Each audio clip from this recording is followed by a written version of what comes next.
अकना नहीं, थकना नहीं, रुकना नहीं, कहीं झुकना पड़े तो झुक जाना। और जो आदमी अकता नहीं, रुकता नहीं, थकता नहीं और झुककर अपना समय निकाल लेता है, वो एक दिन बुलंदियों को प्राप्त करता है। उतराया चढ़ाया वी हर जीव ते आंदियां ने, एक मेहर होवे तेरी आके लंघ जांदियां ने।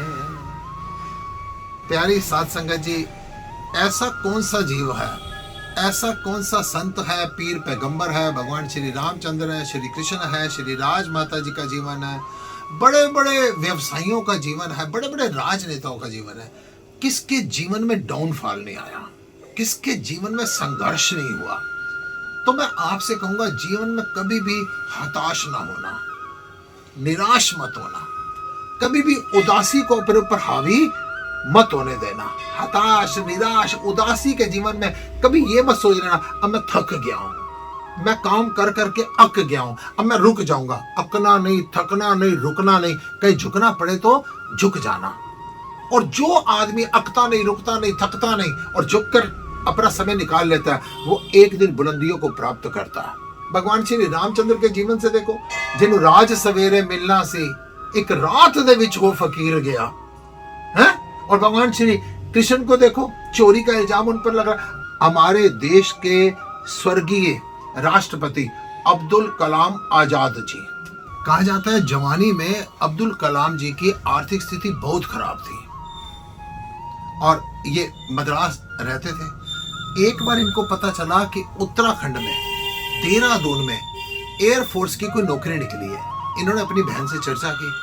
बहन ने पैसे की व्यवस्था करने के लिए क्या किया, अपनी ज्वेलरी बेच दी, अपने गहने बेचकर अब्दुल कलाम को दे दी। अब्दुल कलाम ने कहा, बहन ये नौकरी पक्का मेरे को मिलेगी ही मिलेगी और मैं कामयाबी के रास्ते पर आगे बढ़ जाऊंगा। ये देहरादून पहुंचे, उस गहनों को बेच के पैसे की व्यवस्था करके देहरादून पहुंचे। कहा जाता है कि 25 लोगों का कंपटीशन था, उसमें 8 लोग सेलेक्ट होने थे। अब्दुल कलाम जी का 9वां नंबर आया और ये नौकरी से वंचित हो गए। बड़े उदास होके, निराश होके, हताश होके, कहा जाता है कि ये ऋषिकेश पहुंच गए किसी तरीके से। और वहां पर जब ये निराश बैठे थे, आत्महत्या तक की सोच रहे थे, वहां पर एक संत आए। संत ने इस युवक को देखा। संत जब देखते हैं वो तो चेहरे से पढ़कर और दिल में उतर जाते हैं। उन्होंने कहा, बेटा क्यों परेशान है? अब्दुल कलाम जी ने सारी अपनी व्यथा कही। उन्होंने कहा, तू चिंता मत कर, अभी तो तूने ना जाने कितनी तरक्की करनी है। पहली बात तो संत जो होते हैं त्रिकाल दृष्टा होते हैं, उन्होंने उसके चेहरे से देख लिया होगा। और दूसरी बात, संत किसी भी कमजोर आदमी को, असहाय को वो मोटिवेट करते हैं, प्रेरणा देते हैं, उसको दिलेरी देते हैं, उसको आत्मबल देते हैं, उसका आत्मबल मजबूत करते हैं। और महात्मा जी ने कहा, आज रात को तुम यहाँ पर रुको। हिंदू मुस्लिम का विचार नहीं किया उन्होंने कहा तुम आज रात को यहाँ पर रुको। वहां पर रुके। सुबह अब्दुल कलाम को एक गीता दी और घर तक वापसी का किराया दिया।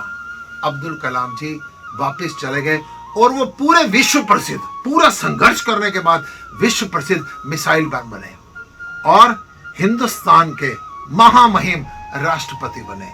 कभी भी जीवन में अगर कोई उतराई आती है, घबराना मत। कभी भी जीवन में कभी हाथ खाली हो जाए ना, घबराना मत। शायद भगवान ने ज्यादा देने के लिए तुम्हारा हाथ खाली किया। कभी भी एक जगह कामयाबी ना मिले ना, तो अपने ऊपर, अपने परमात्मा पर, अपने भाग्य पर, अपने कर्म पर यह विश्वास रखना कि अगर मेरा यार अगर मेरे को यहाँ पर कामयाबी नहीं दे रहा, उसने मेरे लिए ना जाने कितनी अच्छी अच्छी चीजें देने के लिए सोच रखी होंगी। आदमी को कभी भी निराश नहीं होना चाहिए। हमेशा मनोबल, आत्मबल के साथ निरंतर आगे बढ़ना चाहिए, जिससे वो जीवन की बुलंदियों को स्पर्श करता है। ओम नमः।